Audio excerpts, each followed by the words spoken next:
واہ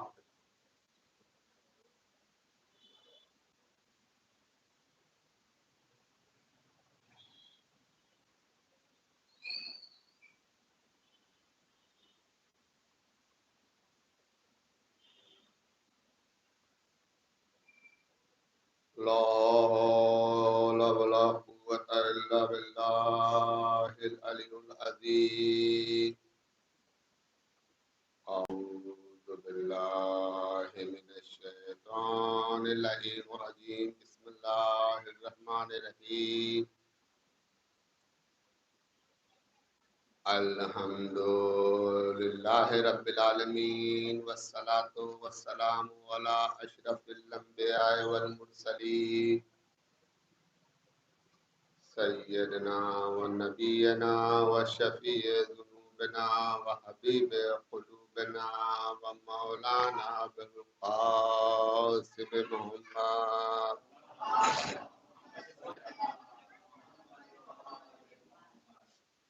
وآله الطيبين الطاهرين المعصومين المنتجبين المظلومين ولعنة الله على أعدائهم أجمعين من يومنا هذا إلى يوم الدين أما بعد وقد قال رسول الله صلى الله عليه وآله وسلم بسم الله الرحمن الرحيم ذکر علی بعد صلوات بھیجنا محمد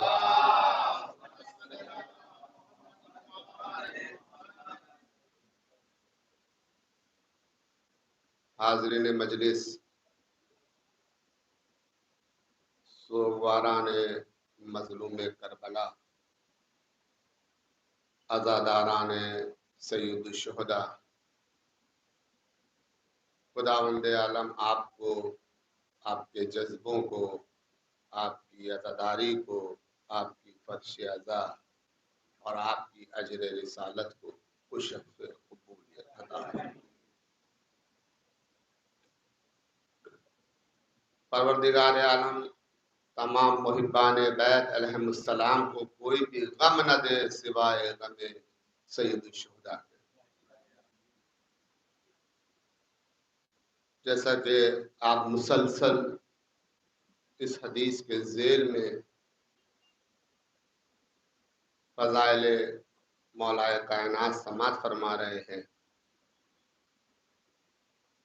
اور فاطمہ زہرا کو ان کے لال کا قدسہ دے رہے ہیں۔ یہ مجلسیں، یہ ذکر و فکر و کربلا، یہ سب چیزیں ہمارے رزق علم میں اضافہ کرتی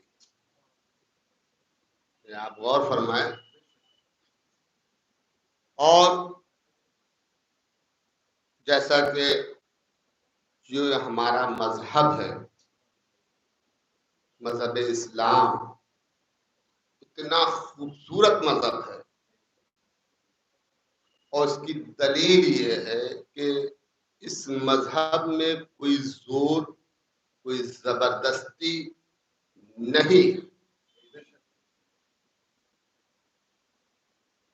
اور جیسا کہ آپ حضرات جو بزرگ ہیں یا نوجوان ہیں آیت الکرسی پڑھتے ہیں،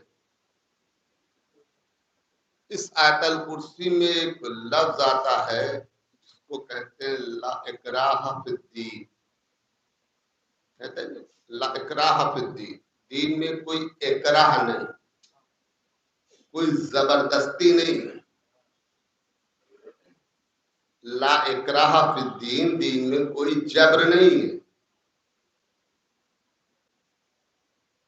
کوئی زبردستی نہیں ہے، کوئی تشدد نہیں ہے۔ دین کیا ہے؟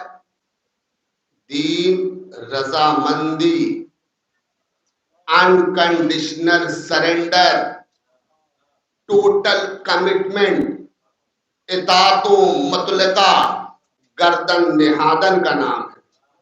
دین اخلاق محمدی سے پھیلا ہے، کردار رسالت سے پھیلا ہے، کسی بادشاہ کی تلوار سے نہیں. صلوات بھیجیں محمد والے محمد والے.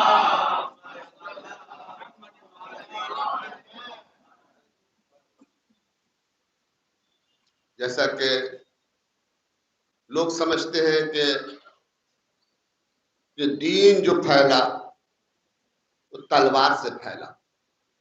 نہیں، دین تلوار سے نہیں پھیلا، کردار سے پھیلا. اور ایسا کردار عزیزان محترم کہ اگر آپ غور فرما لیں جناب نوح علیہ السلام پر کتنے مظالم ہوئے. نوح علیہ السلام کا نام نوح نہیں تھا، ان کی امت ان پر ظلم کرتی تھی، اتنا ظلم کرتی تھی، اتنا ظلم کرتی تھی کہ جناب نوح علیہ السلام ان پتھروں میں چھپ جاتے تھے، مارتی تھی، پتھر مارتی تھی. 950 برس تک تبلیغ کی ہے جناب نوح نے، 950 برس تک تبلیغ کی ہے. اور جبریل امین آتے تھے، ان پتھروں کو ہٹاتے تھے، اپنے پر کو زخموں سے مست کرتے تھے. جناب نوح کے زخم اچھے ہو جاتے، آپ پھر تبلیغ کرنے لگتے تھے. ہر نبی کے ساتھ قریب قریب آپ دیکھیں جتنے بھی نبی ہیں ان کی امت نے ان پر ظلم کیا، لیکن جب خاتم النبیین کا دور آیا، آخری نبی کا دور، اور ایسا وہ دور تھا عزیزان محترم کہ محمد مصطفیٰ جب گلیوں سے نکلتے تھے، صلوات بھیجیں محمد والا،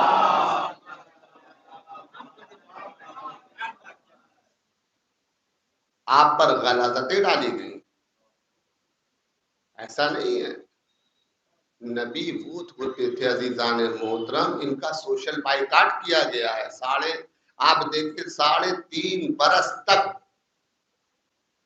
شعبے ابو طالب میں رہے ہیں. اتنے 35 افراد کو تاریخ کہتی ہے، کچھ کہتے ہیں 37 افراد، کچھ کہتے ہیں 41، کچھ کہتے ہیں 45 افراد شعبے ابو طالب میں 3.5 برس تک رہے. پہاڑ کی ایک کھوٹ ہی جسے بولتے ہیں. دنیا سے کوئی مطلب نہیں تھا، دنیا سے کوئی مطلب نہیں، مرنا جینا سب بند. کافروں میں اور محمد مصطفیٰ اور ان کے ہمراہ جو لوگ تھے اور خود آپ کی شریک حیات، اللہ اکبر، ملیکۃ العرب، ملیکۃ العرب جناب خدیجۃ الکبریٰ،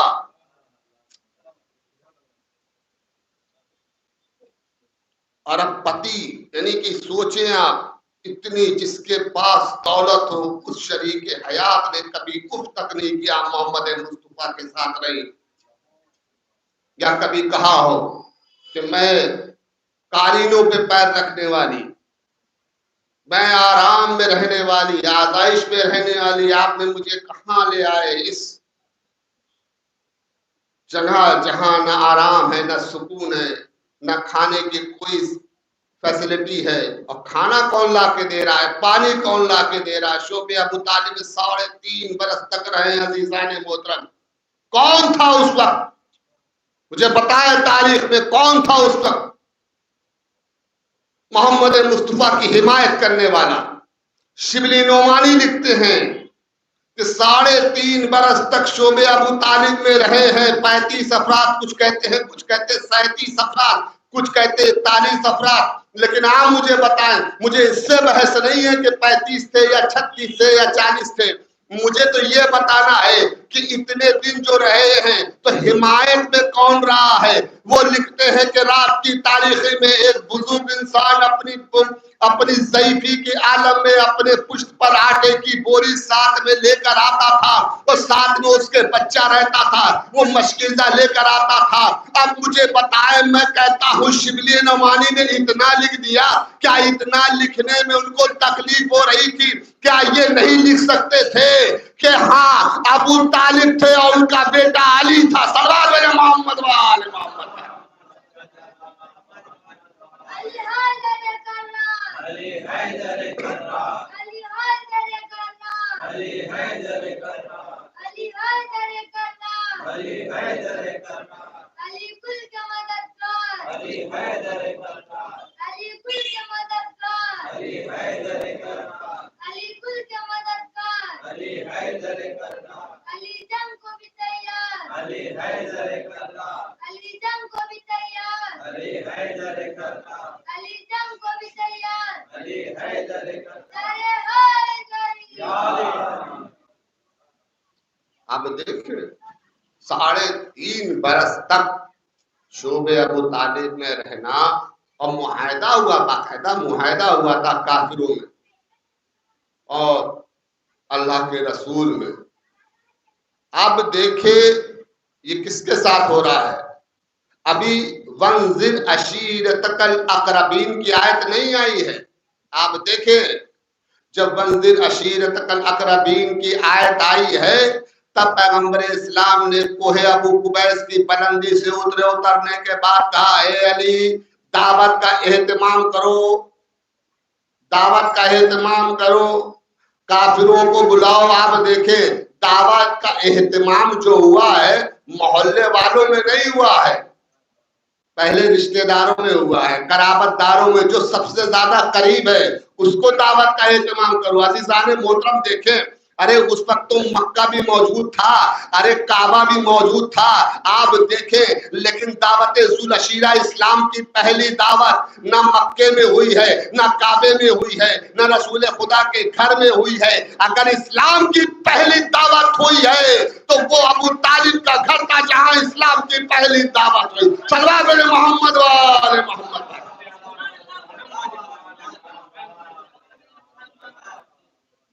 اسلام کی دعوت سب سے پہلے کہاں ہوئی؟ ارے بھائی بڑے بڑے سرمایہ دار موجود تھے اور رسول خدا کی شادی بھی ہو چکی ہے جناب خدیجۃ الکبریٰ سے۔ آپ دیکھیں چاہتے تو آپ وہاں پر بھی دعوت کا اہتمام کر سکتے تھے۔ اچھا علماء سے پوچھا گیا، مولوی سے پوچھا گیا بھائی کعبہ تو اللہ کا گھر تھا، دعوت کا اہتمام وہاں کیوں نہیں کیا؟ وہاں کیوں نہیں کیا؟ کعبے میں کیوں نہیں کیا دعوت کا اہتمام؟ ارے جس کی ابتدا ابراہیم اور اسماعیل نے کی تھی۔ عزیزان گرامی آپ توجہ چاہتا ہوں اس جملے پر، ارے تاریخ میں ابو طالب کو کافر لکھنے والے تاریخ کے بددیانتدار مورخو تمہیں اتنی شرم نہیں آتی؟ میں تم سے پوچھ رہا ہوں، تم سے یہ جواب مانگ رہا ہوں، تم نے ابو طالب کو کافر کہا نا؟ کہ ہاں میں نے پوچھا کہ دعوت ذو العشیرہ کعبے میں کیوں نہیں ہوئی؟ کعبے میں کرانا چاہیے تھی۔ تو مولوی کہتا ہے ارے کعبے میں اس لیے نہیں ہوئی چونکہ کعبے میں 360 بت رکھے ہوئے تھے۔ سنے کعبے میں 360 بت رکھے ہوئے تھے، اس لیے کعبے میں دعوت نہیں ہوئی۔ میں نے کہا تاریخ کے مورخوں کعبے میں بت تھے، عمران کے گھر میں بت نہیں تھا۔ صلوات علی محمد و آل محمد۔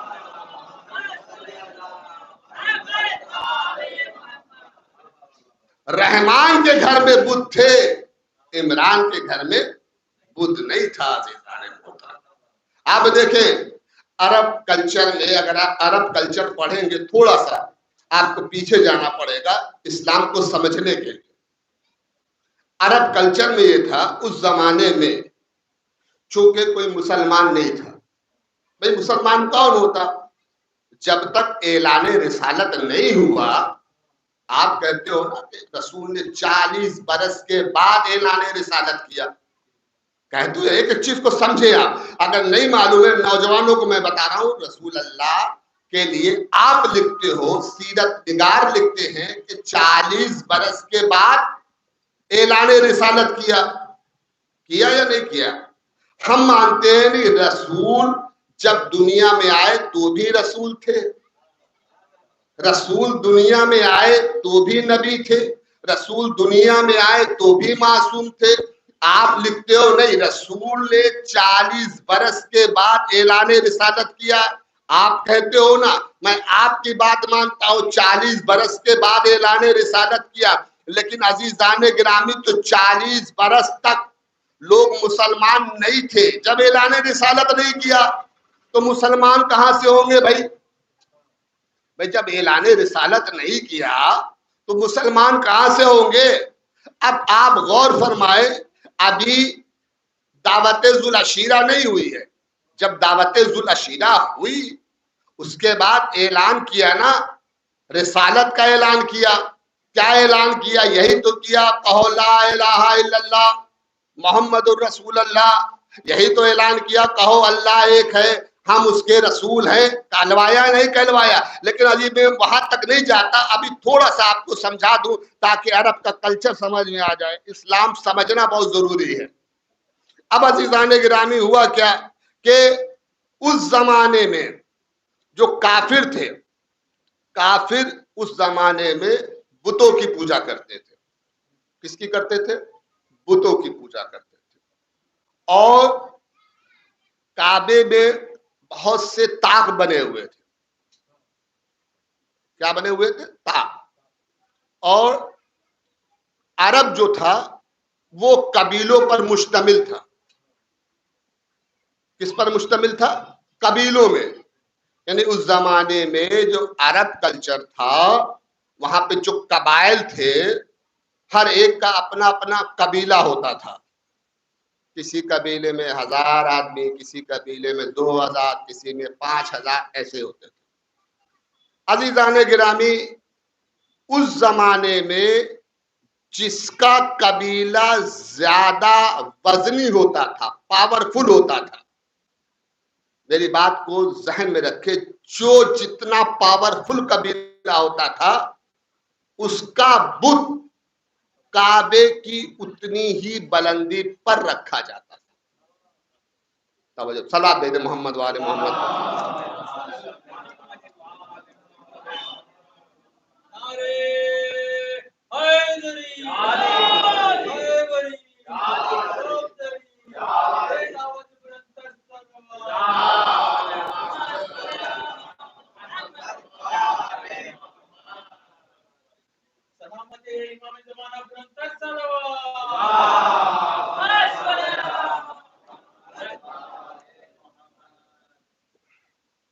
عظمت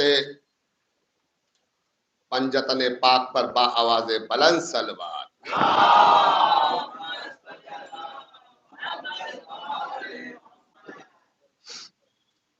تو سامعین گرامی قدر، تو عرب کا کلچر یہ تھا کہ جس کا قبیلہ سب سے زیادہ مضبوط ہوتا تھا، پاور میں ہوتا تھا، اس کا قبیلہ اپنے قبیلے کا جو بت ہوتا تھا، ہر قبیلے کے بت کے نام تھے، لات، منات، عزا، یہ سب بتوں کے نام ہیں. سب سے بڑا قبیلہ جو تھا وہ ابو سفیان کے قبیلے کا تھا. یہ تاریخ ہے، اس سے ہم فراموش نہیں کر سکتے. لعنت اللہ ہے لیکن ہم فراموش نہیں، تاریخ ہے، ہسٹری ہے. یہ اور سب سے بلندی پر رکھا تھا. یہ ابو سفیان ہے کون؟ یہ بھی سمجھ لیں نوجوان. یزید ابن معاویہ ابن ابو سفیان ابن حرب، میں نے بتایا نا، یزید کا دادا ابو سفیان، اس کا بھی قبیلہ تھا، اس کا بھی بت رکھا تھا کعبے پہ. اب عزیزوں، جس کا ابو لہب، ابو جہل، عتبہ، عتیبہ، شیبہ، یہ جتنے بھی بدقسم نام کے ابو تھے، آپ دیکھیں یہ سب کیا تھے؟ کافر تھے. کلمہ نہیں پڑھا، ابھی اعلان رسالت نہیں ہوا تو کلمہ کہاں سے پڑھیں گے؟ اور یہ لوگ ذرا ذرا سی بات پر تلواریں نکال لیتے تھے. کیا نکال لیتے تھے؟ تلواریں، انا میں، مطلب اپنے میں انا. اور یہ اتنے فصیح و بلیغ ہوا کرتے تھے کہ ان لوگ اگر آپس میں گفتگو بھی کرتے تھے تو اشعار میں کرتے تھے، شعر و شاعری میں. کس میں کرتے تھے؟ شعر و شاعری میں. اور آپ دیکھیں، اور یہ سب کعبے میں لا لا کے اپنے اشعار ٹانگ دیا کرتے تھے. میں آپ کو کلچر بتا رہا ہوں، دیکھیے اس زمانے میں کلچر کیا تھا.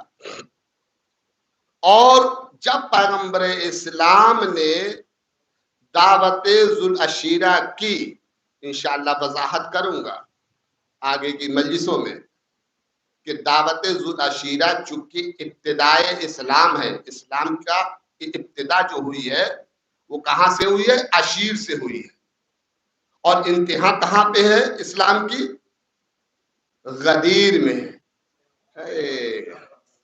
ابتدا ہے عشیر، اسلام کی شروعات کہاں ہے؟ عشیر سے، یعنی دعوت ذوالعشیرہ. اور اسلام کی انتہا کہاں ہے؟ غدیر، جہاں پر نعمتیں تمام ہوئی، جہاں اسلام مکمل ہوا، دین مکمل ہوا. دین شروع کہاں سے ہوا؟ ابو طالب کے گھر سے شروع ہوا. دین ختم کہاں ہوا؟ ابو طالب کے بیٹے پر. صلوات بھیجتے محمد و آل محمد کا.